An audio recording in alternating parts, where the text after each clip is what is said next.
Somewhere in the bustling heart of Edinburgh is a hidden village that many visitors to Scotland's capital don't know about.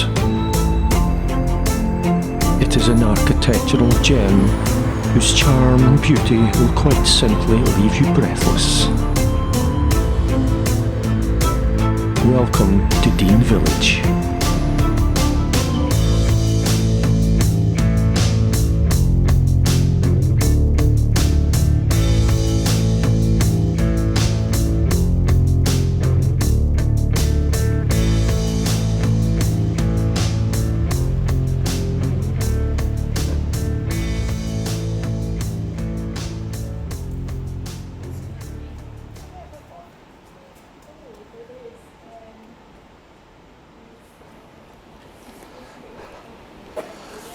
Well, I'm in Dean Village on a very cold day, and because the village is in a bit of a valley by the water of Leith, the sun's not going to get in here. It's going to be very cold. I came down, as I say, the Bray, just off the main road by the Dean Bridge. Quite an amazing structure spanning the water of Leith. Designed, I think, by Thomas Telford and built in 1832.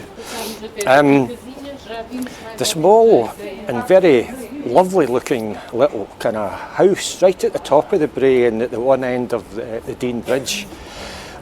Although it has been much added to over the years, and probably lots of bits added on the Victorian period, but originally in, I don't know, late 16th century or whenever, it was an inn or a tavern, much frequented apparently by many of the men who used to work in the village here, and many of them were either millers or baxters, baxters being just an old word for bakers, because that's what Dean Village was really all about in the past. It was a milling village. At one time there was probably something like 11 different mills milling various things, flour, paper and all sorts of stuff.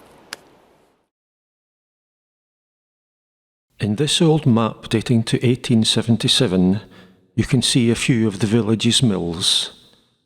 Mar's Mill for flour, Lindsay's Mill for corn, a paper mill in the old Baxter's granary, and West Mill, also for flour. You can see many of these mills in old paintings and photographs of the village, and perhaps start to get an idea of the utter charm of this hidden place.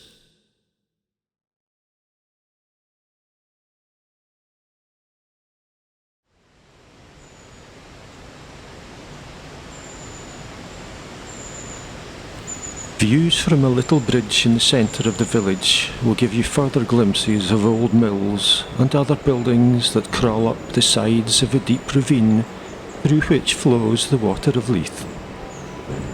That bridge once carried the old coaching route between Edinburgh and Queensferry, and at one end of it you can see West Mill, the only mill building still intact, now used for housing.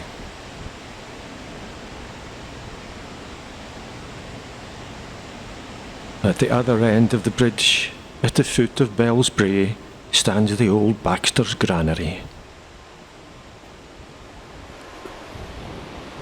God bless the Baxters of Edinburgh who built this house in 1675. And if you look very closely on that carved bit of stone, there is apparently a pie.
Well, I think every tourist in the whole world who knows about Dean Village is here right now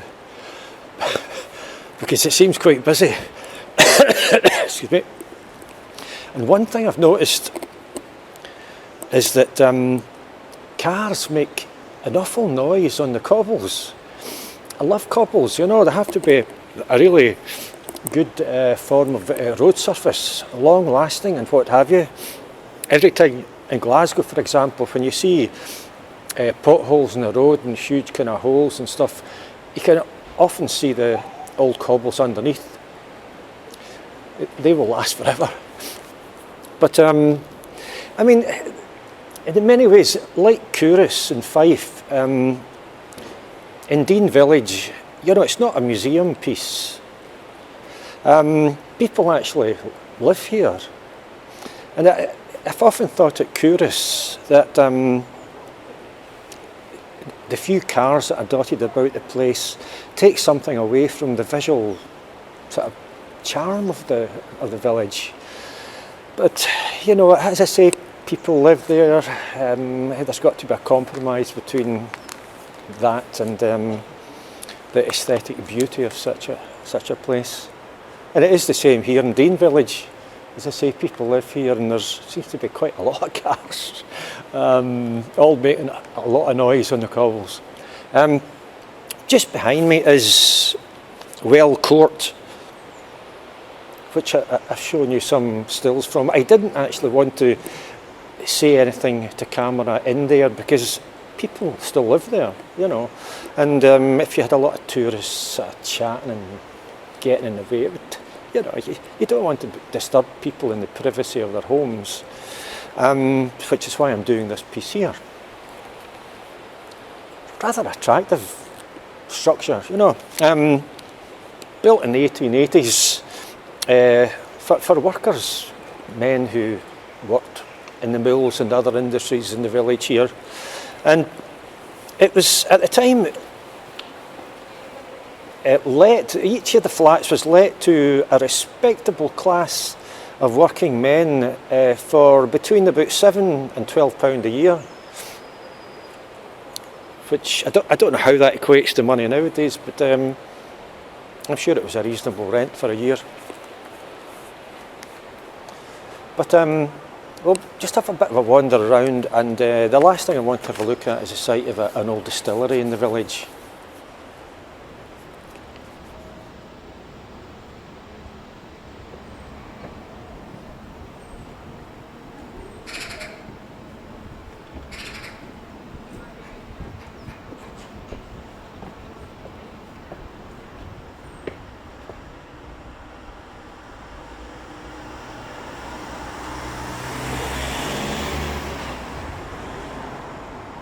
The Sunbury Distillery, once one of the largest in Scotland, occupied a huge area of ground on what is now Sunbury Place, Sunbury Mews and Belford Mews. It was built in 1813 and only survived to 1856. In this 1851 map, you can see many of the distillery's buildings, from the granary and the still house to the molasses storehouse and joiner's shop. It's very hard to believe that essentially nothing now remains of this extensive business.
I'm just sheltering under the Dean Bridge here. There's a wee bit of drizzle happening. From here you can obviously just head up the Brae back into the west end of Edinburgh, or you could follow the Water of Leith walkway here, which will follow the river towards Leith, where you'll find a number of excellent inns and taverns. So I'm Eddie Burns, that was Dean Village. I hope you enjoyed it, and I'll see you again.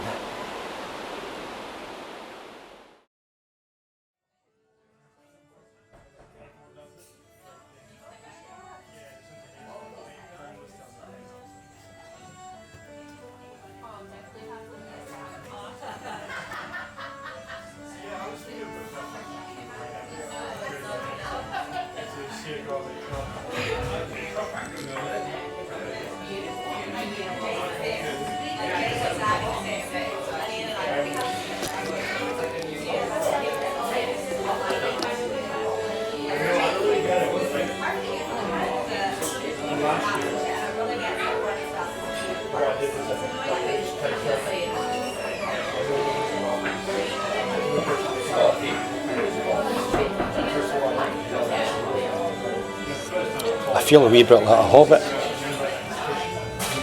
You know, in one of the Lord of the Rings films, when they're in the inn and they sample a pint for the first time, which in their little hands seemed huge.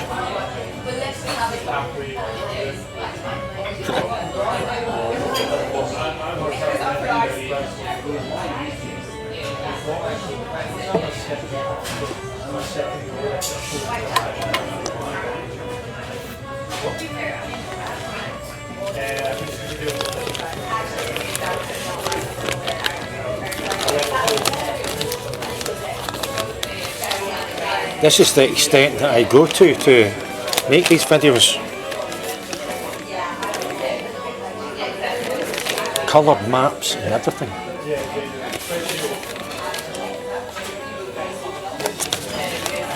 I was just thinking about the Sunbury Distillery there.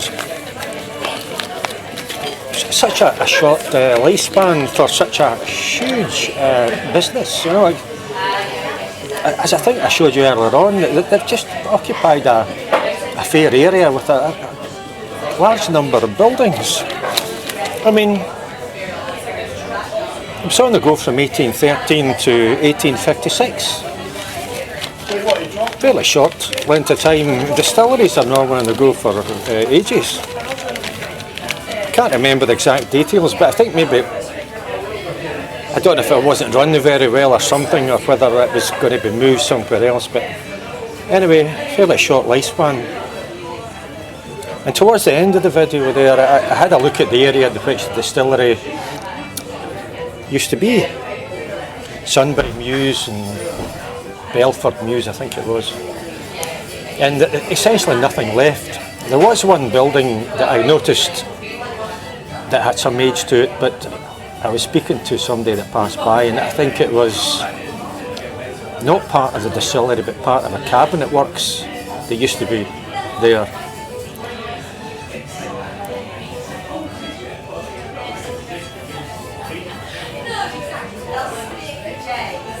I might have to use two hands for this. But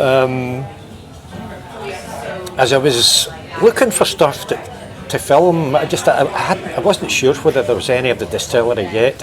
I saw the old building at the end of one of the mews, which, as I say, was, I think, cabinet makers at one point. And I was clearly either taking photographs or taking footage on the camera, you know.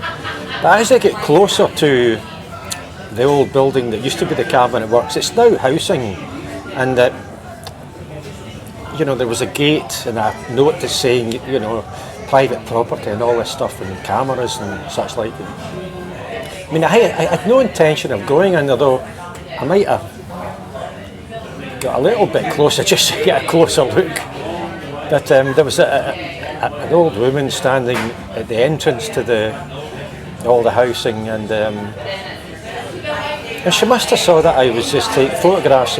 But as I got ever closer, I was about a foot away from the entrance gate. She said, "Are you visiting someone?" And that's not actually what she meant, you know. That's what she said, but I could always sense what was going to come next, which would have been, "Oh, this is private property. You can't come in here." She didn't say that. All she said was, "Are you visiting someone?" But, you know.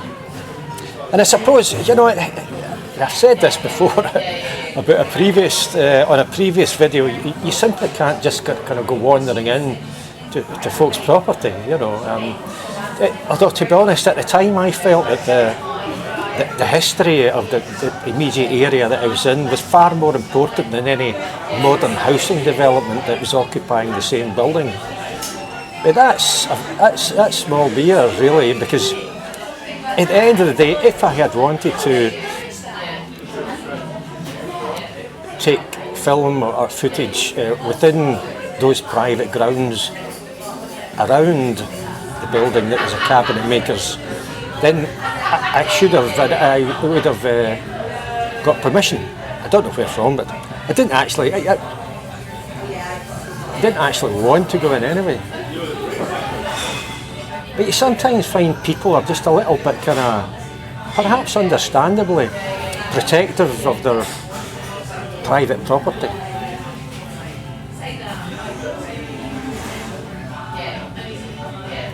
I think in various places in the country, that need for privacy and protection has gone a little bit further, and you've got gated developments, gated housing developments, where folk who don't stay there simply can't get in at all. You know, there's a gate and security and all this stuff. Hard to imagine what the future holds in that sort of area, you know. I'm sure robots will be involved at some point.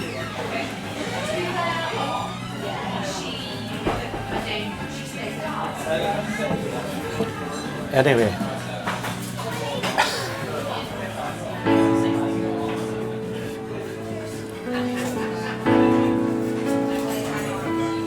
If I follow you, would you be mine? Just turn around, step over the line. We could float on clouds of wonder, or an elvish forest floor. Take some time to plan the garden through the weather cottage door. Take my hand and come with me around the shore. We are the sea. We could sail with waves of horses, with birds that